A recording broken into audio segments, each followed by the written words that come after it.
उद्धवजी, भारत पाकिस्तान सामन्यावर तुम्ही तुमची भूमिका मांडली. शिवसेना उद्धव बाळासाहेब ठाकरे पक्षाचं आंदोलनही झालं. पण आता जे काही आंतरराष्ट्रीय स्तरावर पडसाद उमटत आहे, काय उमटतं? भारतीय क्रिकेटपटूंनी हस्तांदोलन करण्यास नकार दिला. त्यावरून आज सामन्यामध्ये भूमिका आहे. पण असंही म्हटलं जाते की बीसीसीआयचा खेळाडूंवर ही मॅच खेळण्यासाठी दबाव होता. असं मला वाटतं सुनील गावस्कर पण बोललेत. आणि एकूणच भारतीय जनता पक्ष, मी त्याला बोगस जनता पार्टी म्हणतो, यांचं देशभक्तीचं हे ढोंग उघडं पडलेलं आहे.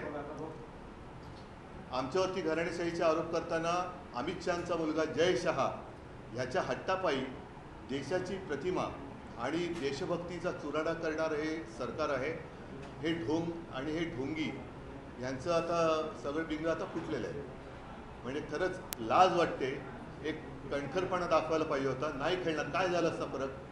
एशिया कप आम्ही नाही खेळणार. कारण मी गेल्या वेळेला आपल्याशी बोललो होतो तेव्हाही मी हा मुद्दा अधोरेखित केला होता. तो परत आज बोलतो आहे. पहलगामच्या हल्ल्यानंतर आपल्या पंतप्रधानांनी जगभरामध्ये सर्व पक्षांच्या प्रतिनिधींचं शिष्टमंडळं ही पाठवली. तुम्ही नेमकं तिकडे काय सांगितलं? आतंकवादाच्या विरुद्ध आहे. कोण करते तुमच्याकडे आतंकवाद? पाकिस्तान करते. आणि आपण बघितलं असेल की सगळी शिष्टमंडळं जाऊन आली. त्यांनी तिकडे काय सांगितलं, त्यांना तिकडे काय प्रतिसाद मिळाला याच्याबद्दल कोणालाही काही सांगितलं गेलेलं नाही. महत्त्वाचा मुद्दा की तिकडे तुम्ही काय सांगितलं?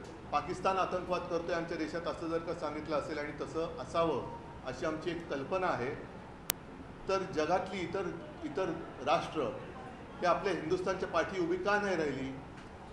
आणि त्याचं उत्तर आता तुम्हाला मिळेल की ज्या तोंडाने आपण सांगितलं की आमच्या देशामध्ये पाकिस्तान दहशतवाद फैलावतो आहे, दहशतवाद करतो आहे, आमच्या नागरिकांचे निष्पाप निरपराध नागरिकांची तो बळी घेतो आहे, हे सांगितल्यानंतर 1 महिना 2 महिना 4 महिन्यामध्ये तुम्ही सगळं काही विसरून त्या पाकिस्तानबरोबर क्रिकेट खेळणार असाल तर जग तुम्हाला हाच प्रश्न विचारेल की एकदा नक्की ठरवा ना की तुम्ही पाकिस्तानचे मित्र आहात की शत्रू आहात.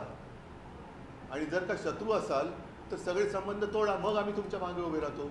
नाहीतर आम्ही त्या पाकिस्तानच्या विरुद्ध उभं राहायचं आणि तुम्हीच पाकिस्तानकडे जाऊन केक खाऊन यायचा. ही परराष्ट्र नीती ही काय देशाला तारक आहे असं मला वाटत नाही. घातक आहे देशासाठी. नाही, पण साहेब काही प्रतिक्रिया अशाही उमटल्या की शिवसेनेचे देशाभिमानाचं ढोंग आहे.